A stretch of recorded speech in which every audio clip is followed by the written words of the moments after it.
Okay, is this even online?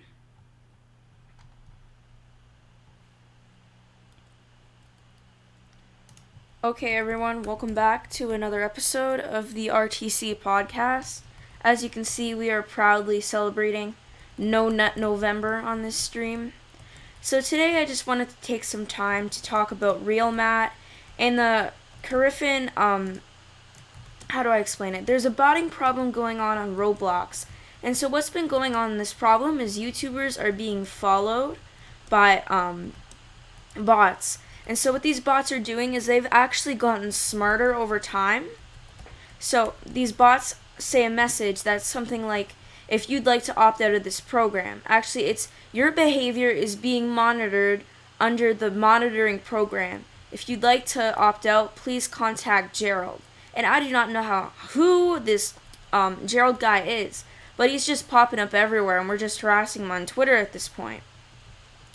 The problem is, this bot mainly targets famous people. I'm surprised there's actually one not joining me now. I'm not famous at all, but there were actually like 2 of them following me. And the problem is, even when you can tag this email to say like kind of like screw off, it still doesn't really listen to that. So what Roblox is trying to do is they're trying to implement new verification systems. These verification systems are the ones similar, and they're actually the same on Twitch.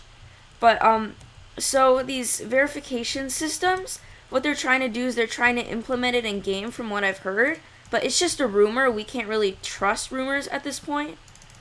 So I think that's all. Nextly, let's move on to the RealMatt situation. And so what's going on with RealMatt is, you all know that he's a clickbaiter. And so because he's a clickbaiter, blah blah blah, the whole vigilante thing. I get it was November 5th, but honestly, people, still. And so these people think that by going RealMatt bad, he'll all be stopped. And instead, in my previous video, I actually offered a solution to this. And the solution that I offered to this was that we actually encourage him to make different content. He can still make like the YouTuber content, but the problem is that he does it in such a way that it actually offends the YouTuber. Like, for example, Albert, where Albert called it out on Twitter, even Dennis called it out on Twitter, that they do not want this, in short. And like, my RealMatt video didn't get much views, but everyone's been saying the exact same thing. It needs to stop. And like, simply saying that will not make it stop. That's what I don't get people understand. That by simply complaining about something, it will not do anything. And then people are actually taking the liberty to go on to his videos and dislike them, which I think is personally stupid. Because then you're giving him a view, you're giving him the money, which is exactly what you don't want to give. Like, we confused, ladies and gentlemen.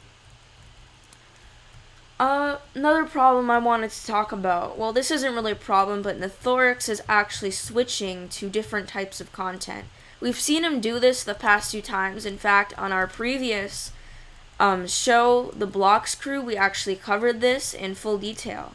And so people are going to believe, like, oh yeah, he's not going to switch again, kind of thing. Oh, jeez. Yo, who ordered barbecue ribs? Who even orders barbecue ribs? Like, no thank you. Especially with the barbecue sauce. Like, I know that's very controversial to say, but I hate barbecue sauce with a burning passion. It's just awful. Anyways, continuing our topic. So he made like an update video because, as you can see, his old profile pictures were deleted, which I think they were made by someone on Twitter. But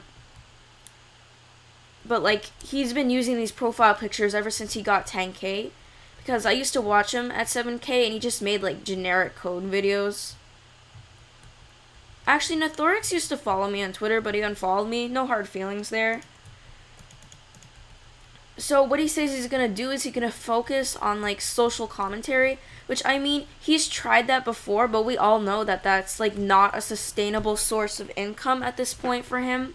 Because like TanookiAlex's view to subscriber ratio, in my opinion, it's just really low. Like, mine is low. Everyone's, like, the average rate on YouTube is around 30 to 20% of your actual subscribers watching your videos. But his, like, actual social commentary videos have been doing, like, a lot better than I thought they would. Although most of them are just, like, meh.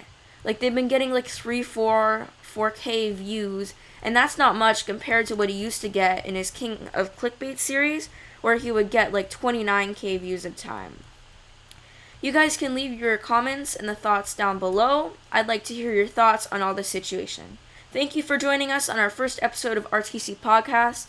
I promise we'll get other members next time. We're just doing their homework, basically. And yeah, I'll see you soon.